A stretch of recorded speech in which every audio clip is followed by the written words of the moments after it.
नमस्कार दोस्तों, स्वागत करते हैं आपका हमारे चैनल में। और आज की वीडियो में हम डिस्कस करेंगे हमारे संविधान में उल्लेखित कर्तव्यों के बारे में। जो मूल कर्तव्य हमारे संविधान में हमको दिए गए हैं, तो उनका पूरा इतिहास समझेंगे। उसके साथ साथ यह भी समझने की कोशिश करेंगे कि जो हमें ये कर्तव्य मिले हैं, ठीक है, तो वो किस समिति की सिफारिश से मिले हैं, या फिर संविधान का कौन सा ऐसा आर्टिकल है जो कि इन बातों को डिस्कस करता है। तो शुरू करते हैं आज का वीडियो। तो इसमें सबसे पहले मैं बात करूँगा कि आपने एक समिति का नाम सुना होगा, सरदार स्वर्ण सिंह समिति, क्योंकि ये बहुत फेमस समिति थी। और इसका जो अनुशंसा थी, कह लीजिए, या फिर कह लीजिए कि इनके द्वारा जो विचार दिए गए थे, उसको 42 संविधान संशोधन के अंतर्गत 1976 में जो आपका आया था, उसमें इनकी प्रमुख भूमिका थी। तो उसमें ही अगर बात करें तो एक भाग 4 में आप जानते हो कि संविधान में हमारे अलग अलग विषय को अलग अलग भागों में बांटा गया है। तो भाग 4 जो है उसमें बात की गई है आपका डीपीएसपी की। तो भाग 4 का क जोड़ा गया। उसके अंतर्गत आर्टिकल 51 क के तहत या फिर 51A के तहत 10 मूल कर्तव्यों की व्यवस्था की गई। ठीक है, तो ये बात उम्मीद करता हूँ आपको याद रहेगा। अब इसके साथ साथ समझ लेते हैं कि जो 10 मूल कर्तव्य थे, तो अगर आपसे कभी आपसे पूछा जाए कि आज के डेट में संविधान में, हमारे संविधान में कितने मूल कर्तव्य हैं, तो उनकी संख्या 11 हो चुकी है। क्योंकि उसके बाद एक और संविधान संशोधन हुआ था, जो कि 86 संविधान संशोधन 2002 में हुआ था। ठीक है, तो अब ये जो 2002 में संविधान संशोधन हुआ था, उसमें 11th कर्तव्य की व्यवस्था की गई। मतलब जो 11th ड्यूटी थी उसको भी यहाँ पे शामिल किया गया। और 11th ड्यूटी कौन सी थी उसको समझिएगा। उसमें यह था कि हर माता पिता का कर्तव्य होता है, या फिर उसका जो भी गार्जियन होगा, उसके जो भी पेरेंट्स होंगे, उनका कर्तव्य होता है कि वो अपने 6 से 14 साल का कोई भी अगर व्यक्ति है, कोई भी मतलब बालक है या बालिका है, तो उसका शिक्षा, ठीक है, उसको अनिवार्य रूप से शिक्षा दी जानी चाहिए, जो कि 6 साल से 14 साल के बीच में है। ऐसा जो कर्तव्य है 11th कर्तव्य के रूप में 86 संविधान संशोधन में 2002 में इसको लागू किया गया, इसको सम्मिलित किया गया। अब एक चीज़ और आती है कि इसको कहाँ से लिया गया है। तो मतलब अगर पूरी दुनिया में बात करें तो ऐसा नहीं है कि कहीं पे भी इस तरह की कोई माहौल नहीं चलता है, या फिर इस तरह का कोई भी नियम नहीं बना है। तो इस हमारे देश के पहले भी हमने जहाँ से इसको लिया है वो है सोवियत संघ, जो कि पहले सोवियत संघ कहलाता था, लेकिन आज के डेट में केवल रसिया बनकर आ गया है। तो रूस से हमने इस चीज़ को लिया है।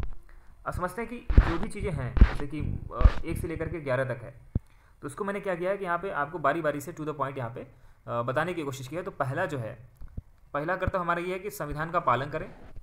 उसके साथ साथ उसके आदर्शों, संस्थाओं और जो राष्ट्रध्वज है, राष्ट्रगान है, उसका सम्मान करें। ये हमारा पहला कर्तव्य है। तो ऐसा करना भी चाहिए। आपने देखा होगा कि किसी भी सार्वजनिक कार्यक्रम की जब शुरुआत होती है, तो उसमें अगर जनगण मन बजाया जाता है, तो उस जनगण मन जैसे ही गाना चलता है, तो उस समय, क्योंकि ये हमारा राष्ट्रगान है, तो उस समय सब लोग आदर के साथ खड़े हो जाते हैं, एक शांत मुद्रा में खड़े हो जाते हैं। तो ये हमारा सम्मान को ही दर्शाता है संविधान के प्रति। दूसरा क्या है कि स्वतंत्रता के लिए हमारे जो राष्ट्रीय आंदोलन के प्रेरित करने वाले जो भी उच्च आदर्श हैं, चाहे वो त्याग हो, चाहे वो तपस्या हो, चाहे वो ऐसे लोगों की स्मारक हो, तो उन सभी को हम अपने हृदय में संजो करके रखें, उनका पालन करें। ये हमारा कर्तव्य है। तीसरा है कि भारत की संप्रभुता, मतलब भारत पर संप्रभुता, एकता और अखंडता जो है उसकी रक्षा करें और उसको अक्षुण्ण बनाने का प्रयास करें।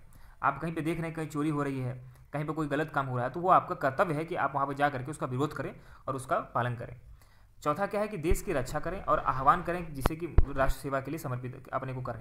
जैसे मान लीजिए कोई भी बाढ़ की सिचुएशन आ गई या फिर कोई भी अन्य चीज़ आ गया, तो उसमें आप देश अगर आपका सुरक्षित लग रहा है और समाज को आपकी आवश्यकता है, तो आप राष्ट्र की सेवा करने में पीछे न हटें। आह्वान करने पर आप राष्ट्र की सेवा के लिए उद्धत हो जाएँ, तैयार हो जाएँ। यह भी आपका कर्तव्य है। कर्तव्य नंबर 5 की बात करेंगे तो भारत के सभी लोगों में समरसता, समान भ्रातृत्व की भावना का निर्माण करें, जो कि धर्म, भाषा और प्रदेश के आधार पर न हो, उसका भेदभाव ना हो। जैसे कि मान लीजिए कि कोई यूपी का व्यक्ति महाराष्ट्र में रह रहा है, तो उसको दिक्कत हो, या फिर महाराष्ट्र का कोई भी व्यक्ति यूपी में रह रहा हो, तो इस तरह के या फिर यूपी वाला बिहार में चला जाए, कोई भी किसी प्रदेश का व्यक्ति दूसरे प्रदेश में जाए, तो उसको उसके प्रदेश के आधार पर, उसकी भाषा के आधार पर भी आपने देखा होगा कि लड़ाइयाँ होती रहती हैं। धर्म के आधार पर हिंदू मुस्लिम राइट ना होने पाए, इन सभी चीज़ों का हमें ध्यान रखना है। स्त्रियों का सम्मान हो, उसके विरुद्ध में कोई काम हो रहा है तो उसका हम बलपूर्वक या फिर किसी भी तरीके से हम उसका सामना करें, ये हमारा कर्तव्य है। 6 नंबर जो आपका कर्तव्य है वो है कि हमारी सामाजिक संस्कृति की जो गौरवशाली परंपरा है, उसका महत्व जो है उसको बनाए रखना। जैसे कि मान लीजिए कोई भी ऐतिहासिक स्थल है जहाँ पे हम जाते हैं, जैसे ताजमहल है, तो वहाँ पे कोई ऐसा काम न करें जो कि हमारे गौरवशाली इतिहास या संस्कृति है उसको ठेस पहुँचाने का कार्य करें। 7वां नंबर है कि प्राकृतिक पर्यावरण जो है, जिसके अंतर्गत वन, झील, नदी, वन्य जीव आते हैं, तो उनकी रक्षा किया जाए और प्राणी मात्र की दया भाव को बनाए रखें। मतलब पशुपालन हो गया, ठीक है, पशुओं का सम्मान करना, इस तरीके का काम किया जाए। अगला है कि वैज्ञानिक दृष्टिकोण, मानवतावादी और ज्ञानार्जन की सुविधा जो है उसमें सुधार का जो भी अगर गुंजाइश हो तो उसका विकास करने का कार्य करें। यह भी हमारा कर्तव्य है। नेक्स्ट है कि सार्वजनिक संपत्ति की सुरक्षा करना हमारा कर्तव्य है। उसके साथ में व्यक्तिगत और सामूहिक गतिविधियों के सभी क्षेत्रों में उत्कृष्ट बनाए रखने का सतत प्रयास करना चाहिए।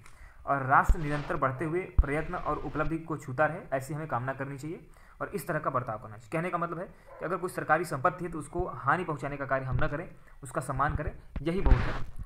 अब लास्ट जो आपका आता है वो है जो जिसको मैंने पहले भी बताया कि सन 2002 में इसको ऐड किया गया था, इसके पहले इसकी व्यवस्था नहीं थी। तो 2002 में जो कर्तव्य जोड़ा गया आपका नया है, तो वो है कि माता पिता के संरक्षण का कर्तव्य दिया गया। मतलब ये माता पिता के लिए या किसी भी संरक्षक के लिए, किसी भी गार्जियन के लिए यह बात कही जा रही है कि वह अपने 6 से 14 साल का अगर कोई बीच का आयु का कोई व्यक्ति है, कोई भी बच्चा है, तो ये माता पिता का या उसके संरक्षक का कर्तव्य बनता है कि वो उसे शिक्षा प्रदान करे, मतलब शिक्षा प्राप्त करने का अवसर प्रदान करे। शिक्षा तो वो स्वयं प्राप्त कर लेगा। उम्मीद करता हूँ इस वीडियो में आपको जो मैंने बातें बताई समझ में आई होंगी। और इसी तरह के अगर वीडियोस आप देखना चाहते हो तो हमारे चैनल को आप सब्सक्राइब कर सकते हो। कोई भी अगर आप सजेशन होता है तो कमेंट सेक्शन में आप खुला है, आप बता सकते हो। धन्यवाद।